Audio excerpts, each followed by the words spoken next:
to Canada as new immigrants. And today's video, isi-share ko po sa inyo ang mga dinala namin dito sa Canada at ang mga importanteng mga bagay na hindi po namin nadala. But before that, sana isubscribe nyo po ang YouTube channel ko at kindly hit the notification bell para ma-notify po kayo sa mga susunod kong video.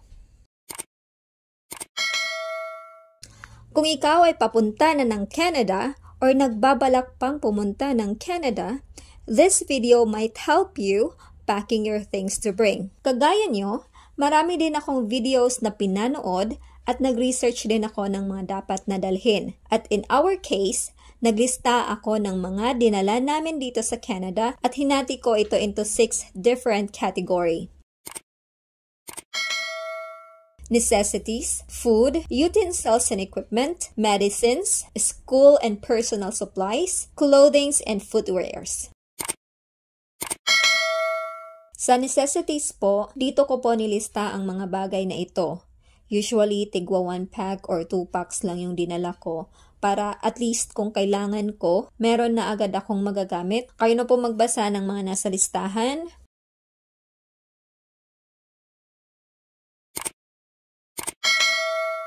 Pangalawa ay ang foods. Ito yung mga comfort foods nating mga Pilipino. Meron namang Filipino store in some areas of Canada, pero meron din namang wala. So, habang hindi mo pa alam kung saan hanapin or saan makabili ng Filipino foods, so magdala ka na ng mga foods na will help you with your cravings. And it's up to you po kung ano pong mga comfort foods mo po. So, ito yung mga dinalam namin na mga comfort foods.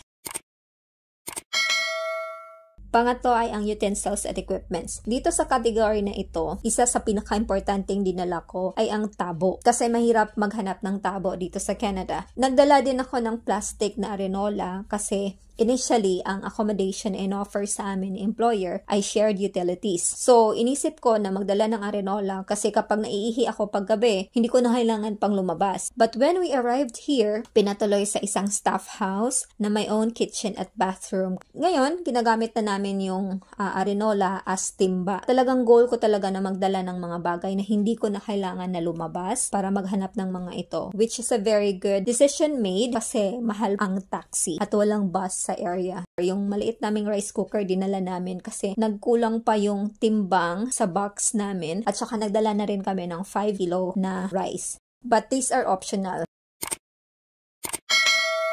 Importante din ang pagdadala ng medicines at vitamins. Meron din akong mga band-aid at efficacent oil and inhaler. So at least you are ready with your comfort medicines. Number 5 is yung school and personal supplies. This one is also an optional. Pero kung feeling mo na need mong magdala, kagaya ko, feeling ko talaga need kong magdala. So it's a yes. Nagdala ako ng ballpen, pentel pen, notebook, highlighter, at nagdala na rin ako ng mga lipstick, pangkilay, kilay is life. Lalo na sa mga international students, please dalhin nyo na. At as well as yung mga mahilig magkolorete sa mga mukha nila, sa sarili nila, magdala na kayo. Last but not the least ay ang clothings at footwears. Nasa inyo na iyon kung ano yung mga kailangan ninyong dalhin na mga damit. But make sure na you check the weather or season ng arrival ninyo dito sa Canada para alam ninyo yung mga proper na clothings na dadalhin. And honestly guys, napakalaki ng natipid namin dahil sa mga dinala namin. Para naman sa hindi namin nadala, sana ay nakapagdala kami ng mga ito dahil talagang kinailangan namin. So, yun po ang mga dinala namin dito sa Canada. Sana nagustuhan nyo po ang video na ito at leave a thumbs up at comment down below if may follow-up questions kayo at may mga topic na gusto ninyong i-content for my next video. Thank you so much for watching! Bye!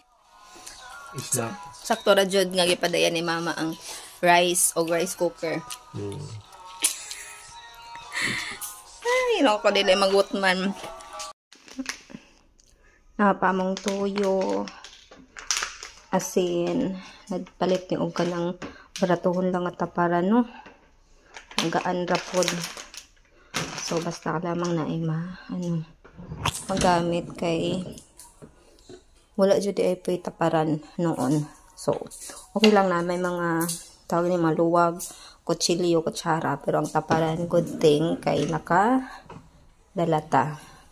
So, naatay kamay nga iodized salt. Pag ano lang, papangtawid lang dyan. O mga pepper. Wala may mga seasonings, guys. Dili may hilig mag butang og seasonings. And of course, we have sugar. 1/2 lang po among madala kay oras among gikonsume na bugat bitaw sa among bagahe.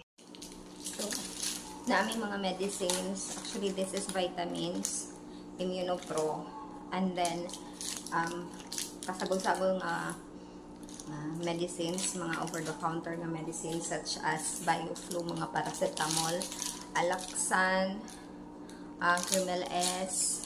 Gamay lang ang Crimel S, pero more on paracetamol, Newsep, of course. Tag 10 pads lang siya. Marala siyang daghan tanawon. Mag-winter naman soon. At least na ani ready nga mga comfort. Makaangay may nga mga tambal.